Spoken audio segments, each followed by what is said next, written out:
Hello and welcome to JK Civil Services. I hope you are all doing good.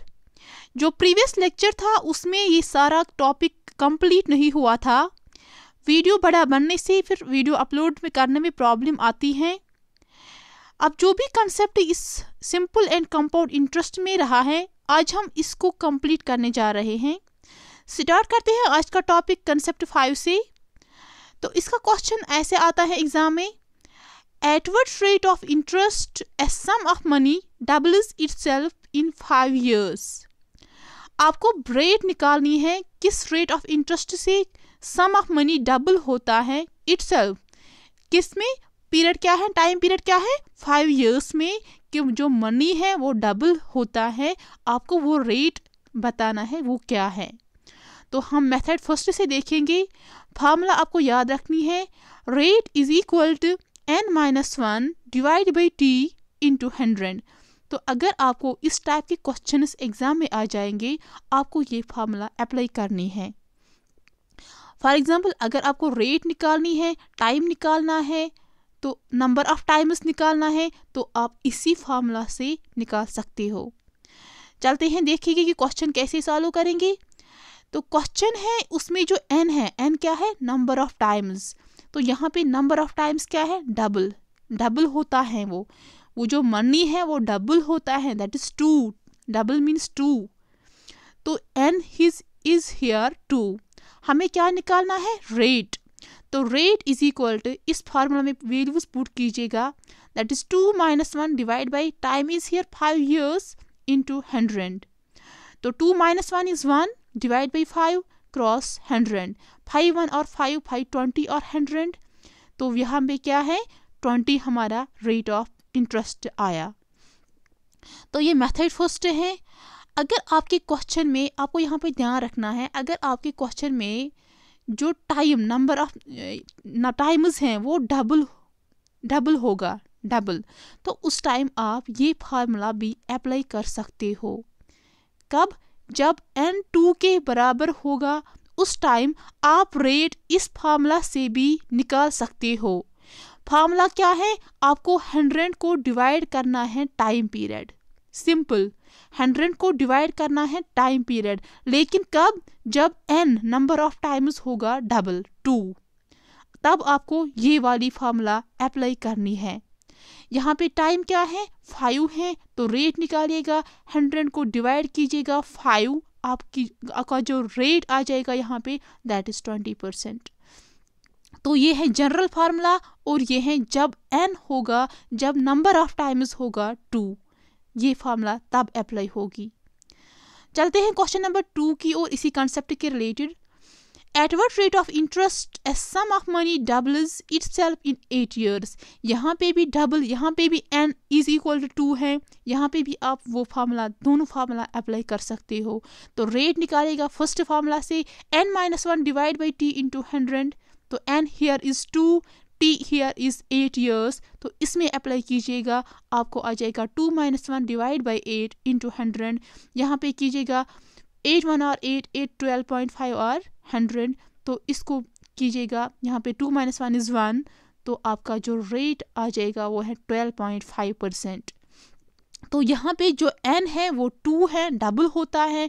तो आप ये formula भी apply कर सकते हो. रेट इज इक्वल टू 100 को डिवाइड कर सकते हो t हियर इज 8 years. तो आपका आंसर 12.5 आ जाएगा, सेम जो यहाँ पे आ गया था. तो आप इस फार्मूला से अप्लाई करो या इस फार्मूला से, लेकिन ये फार्मूला तब अप्लाई करोगे जब आपका n नंबर ऑफ टाइम्स 2 होगा. चलते हैं क्वेश्चन नंबर 3 की ओर.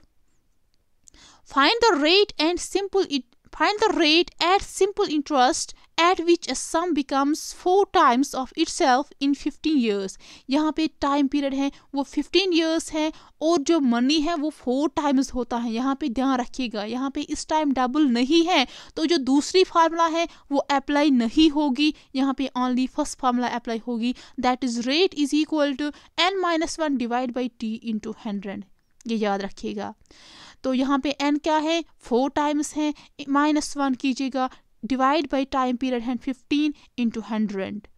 4 - 1 इज़ 3, वही लिखा यहाँ पे, डिवाइड बाई 15 × 100। तो यहाँ पे कैंसिलेशन पॉसिबल है, 3, 5 और 15, 3, 2 और, तो यहाँ पे कीजिएगा कैंसिलेशन, 3, 1 और 3, 3, 5 और 15, 5, 1 और 5, 5, 20 और 100। तो क्या आया आंसर? 20%। तो जो रेट है उसको आया यहाँ पे 20%। तो चलते हैं कंसेप्ट नंबर 6 की ओर। कंसेप्ट नंबर 6 क्या है? यहाँ तक आपको सारे जो कंसेप्ट्स हैं ये एग्ज़ाम में आने के बहुत चांसेस हैं। अब ये कंसेप्ट्स देखिएगा। कंसेप्ट है 6000 workers were employed to construct a river bridge in 4 years। तो टाइम पीरियड है 4 years यहाँ पे। तो 6000 वर्कर्स, जो 6000 वर्कर्स हैं, that is principal, were employed, उनको क्या करना है? उनको एक ब्रिज कंस्ट्रक्ट करना है, एक रिवर ब्रिज कंस्ट्रक्ट करना है 4 साल में। Eight the end of first year, जब पहला साल एंड हुआ तो 20% वर्कर्स वर रिट्रेंचड। यहाँ पे ध्यान रखिएगा, रिट्रेंचड है। 20% जो वर्कर्स है वो retrenched means decrease. At the end of second year 5% of the workers at the time were retrenched. तो सेकेंड ईयर ये हुआ, rate is changing here. However, to complete the project in time, the number of workers was increased by 15%. तो यहाँ पे क्या है? Increase हो रहा है। तो यहाँ होता क्या है क्वेश्चन में? रेट चेंज होती है। मैंने आपको फर्स्ट लेक्चर में बताया, जब आपके क्वेश्चन में रेट चेंज होगा विद टाइम, फर्स्ट ईयर के लिए एक रेट, सेकंड ईयर के लिए दूसरी रेट और थर्ड ईयर के लिए तीसरी रेट, तो उस टाइम कौन सी फार्मूला अप्लाई करनी है वो आप देखिएगा। आपको निकालना क्या है यहाँ पे? How many workers were working during the 4th period. तो आपको निकालना है कितने वर्कर्स थे 4th ईयर में वो काम कर रहे थे, आपको वो निकालना है। तो कैसे निकालेंगे? ये तो कुछ ज़्यादा वो डरावना कुछ नहीं है, बस फार्मूला अप्लाई करनी है जो मैंने आपको फर्स्ट लेक्चर में बताई थी कि वो क्या है। हमारा जो अमाउंट होता है वो होता है, यानी कि यहाँ पे अमाउंट नहीं है, यहाँ पे आपको वर्कर्स, नंबर ऑफ वर्कर्स निकालने हैं। Number of workers who are working during the 4th year, वही होता ना अमाउंट। तो यहाँ पे क्या है? प्रिंसिपल 1 + R1 जो रेट फर्स्ट ईयर की है, divide by 100 into 1 + R2 by 100. R2 is the rate of the second year and 1 + R3 by 100. R3 is the rate for the third year. तो रेट यहाँ पे डिफरेंट है, लेकिन question में एक यहाँ पे आपको कंफ्यूज करने के लिए दिया है retrenched and increased. Retrenched means decrease and increased means plus. तो देखना है क्या करेंगे, क्वेश्चन सॉल्व करते हैं। यहाँ पे जो P है वो है 6000 और 1 + R1 इज ईयर, रिट्रेंचड है तो -20 है, क्योंकि वो डिक्रीज हो रहे हैं तो -20 लेना है। यहाँ पे खास ख्याल रखना है, जब आपको कभी कभार क्वेश्चन में होगा डेप्रिशिएट तो माइनस, डिक्रीज होगा माइनस लेना है रेट, रिट्रेंचड होगा माइनस लेना है। इसलिए मैंने यहाँ पे 20 लिया है रेट, वो माइनस में लिया, यहाँ पे देखिएगा माइनस में लिया। और क्या है? सेकंड ईयर के लिए क्या है? वो भी रिट्रेंच हो रहा है 5%, रेट रिट्रेंचड हो रही है 5%, तो -5 लेना है। लेकिन थर्ड ईयर में इंक्रीज हो रहा है तो प्लस लेना है। फार्मूला सेम है, लेकिन यहाँ पे जो रेट है वो यहाँ पे डिक्रीज होती है फर्स्ट और सेकंड ईयर में, और थर्ड ईयर में इंक्रीज हो रहा है। तो क्या करेंगे? 6000 इसको सॉल्व कीजिएगा, 0 0 कैंसिल, 2 1 और 2 5 और 10, यहाँ पे बचेगा 1 - 1/5, और यहाँ पे 5 1 5 20 और 100, 1 - 1/20, और यहाँ पे 5 3 और 15, 5 20 और 100, 1 + 3/20, यही मैंने यहाँ पे लिखा। इसको सॉल्व कीजिएगा, ये है 1 - 1/5, क्रॉस प्रोडक्ट कीजिएगा, यहाँ पे 5 1 और 5 -1 दैट इज़ 4 डिवाइड बाई 5, यही मैंने यहाँ पे लिखा। ये भी सॉल्व कीजिएगा ऐसे ही, दैट इज़ 19/20, और ये भी यहाँ पे प्लस है, वो आ जाएगा 23/20। क्या होगा फिर? यहाँ पे 0 0 कैंसिल, 2 0 इसके साथ, 5 1 और 5 12 और 60, 2 2 और 4 4 4 कैंसिल। तो क्या है? 12 × 19 × 23 दैट इज़ 5244। तो ये हमारा क्या आया? 4th ईयर के लिए कितने वर्कर्स थे? तो ये हमारा ये आया 5244, यही हमें निकालना था। हमें क्या निकालना था, how many workers were working during the 4th year, कितने वर्कर्स थे जो वर्क कर रहे थे 4th ईयर तक, तो वो है ये।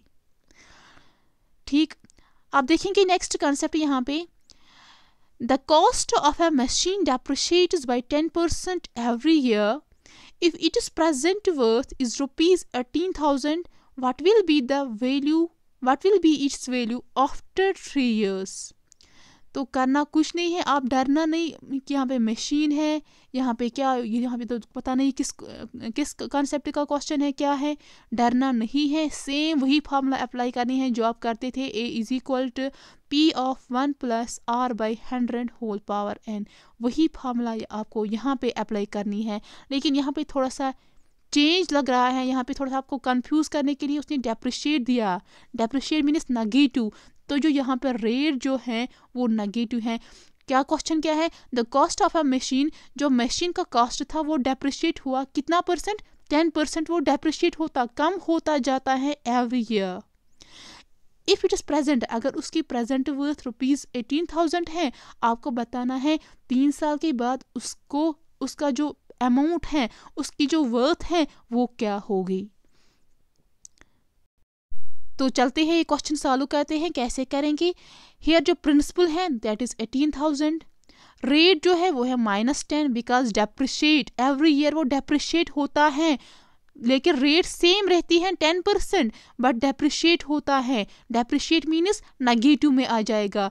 तो और ये टाइम क्या है, वो है 3 ईयर्स। तो हमें क्या निकालना है, उस मशीन का वैल्यू आफ्टर 3 ईयर्स क्या होगा, तो वो क्या आ जाएगा, वो है ना, वही अमाउंट निकालना है हमें। तो वो आ जाएगा, अमाउंट हमें पता है क्या फार्मूला है, amount is equal to principal 1 plus R by 100 whole power n, यही फार्मूला मैंने यहाँ पे अप्लाई की। तो प्रिंसिपल यहाँ पे क्या है, दैट इज 18,000, 1 प्लस जो रेट है वो है -10, यही ख्याल रखना है, यहाँ पे ज़्यादा कुछ नहीं है खास।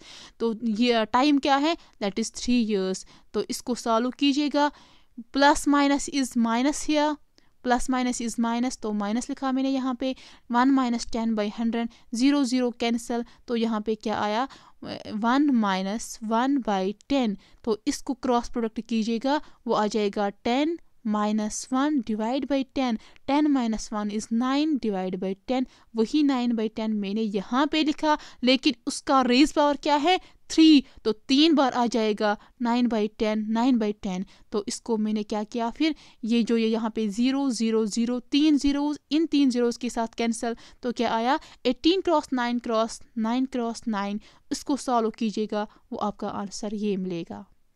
यहाँ तक कोई कन्फ्यूजन तो नहीं है।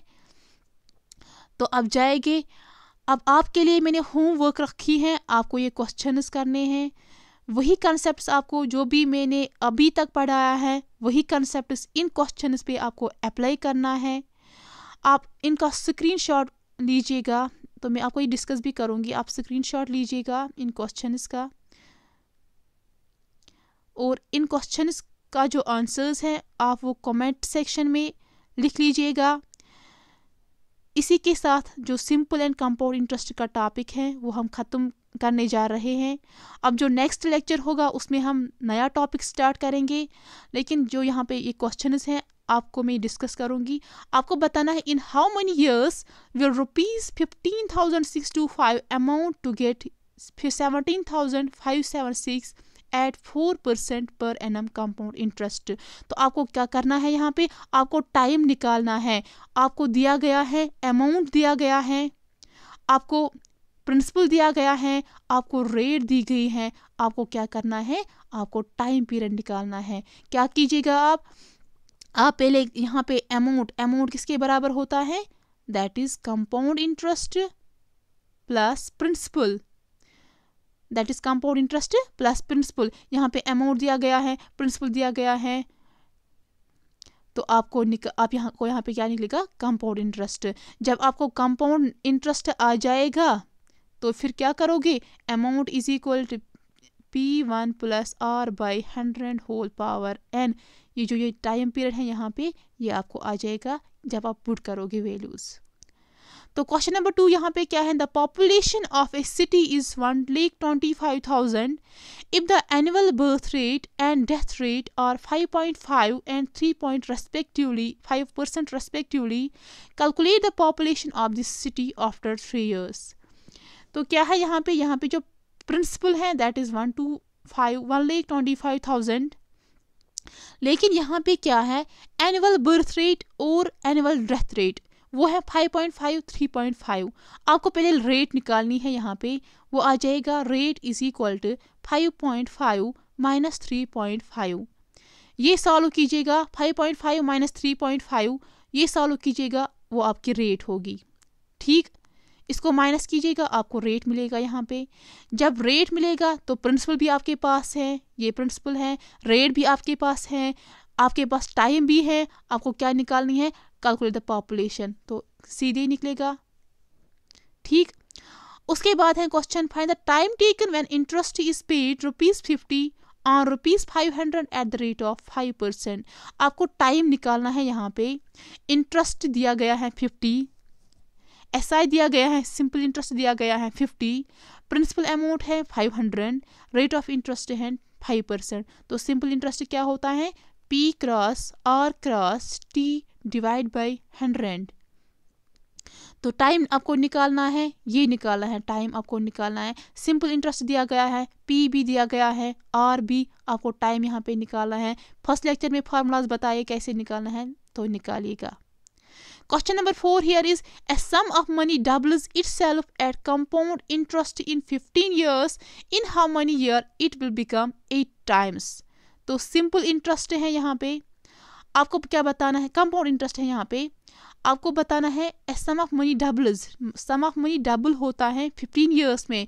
आपको बताना है ये 8 ईयर्स में कितना होगा, 8 ईयर्स में 8 टाइम्स ये कितने ईयर्स में होगा. सॉरी, आपको क्वेश्चन है सम ऑफ मनी वो डबल होता है 15 ईयर्स में, तो 8 टाइम ये कब होगा. यहाँ पे 2 टाइम होता है, आपको बताना है 8 टाइम ये कब होगा. तो उसके लिए भी मैंने ऊपर फार्मूला बताई है, वो कीजिएगा इसमें पुट. क्वेश्चन नंबर 5 क्या है यहाँ पे, a sum of 12,500 amounts to ₹15,500 in 4 years at the rate of simple interest, find the simple interest. तो आपको क्या करना है, यहाँ पे सिंपल इंटरेस्ट फाइंड करना है. आपके पास सम प्रिंसिपल दिया गया है, सम अमाउंट, तो अमाउंट भी दिया गया है, टाइम भी दिया गया है. आपको रेट ऑफ इंटरेस्ट निकालना है, रेट निकालनी है आपको, फिर उसके बाद सिंपल इंटरेस्ट निकालना है. आसान है, पहली वाली फार्मूला लगानी है जो पहले लेक्चर में बताई. तो क्वेश्चन नंबर 6 क्या है, find the simple interest on ₹4,000 for 5 years at 6% per annum, also find amount. तो क्वेश्चन आसान है, आपको सिंपल इंटरेस्ट निकालना है. प्रिंसिपल अमाउंट दिया गया है, टाइम दिया गया है, रेट भी दी गई है. आपको क्या करना है, SI is equal to P cross R cross T divide by 100. तो इसमें वैल्यूज पुट कीजिएगा. क्या है, P भी 4,000 है, रेट है 6%, R है 5 years डिवाइड बाई 100 कीजिएगा. आपको वहाँ पे सिंपल इंटरेस्ट निकलेगा. फिर आपको अमाउंट निकालना है, amount is equal to simple interest plus principal, तो वो कीजिएगा तो आपका आंसर आ जाएगा. Last question is in how much time will a sum of money triple itself at 15% per annum. तो बहुत इजी है, अभी यही क्वेश्चन डिस्कस कर रहे थे. आपको बताना है एट इन हाउ मच, आपको टाइम निकालना है जब सम ऑफ मनी प्रिंसिपल जो अमाउंट होगा वो ट्रिपल हो जाएगा. 15% रेट है, 15% पर एनम. ऊपर ही मैंने ये क्वेश्चन दिखाए, तो ये सॉल्व कीजिएगा.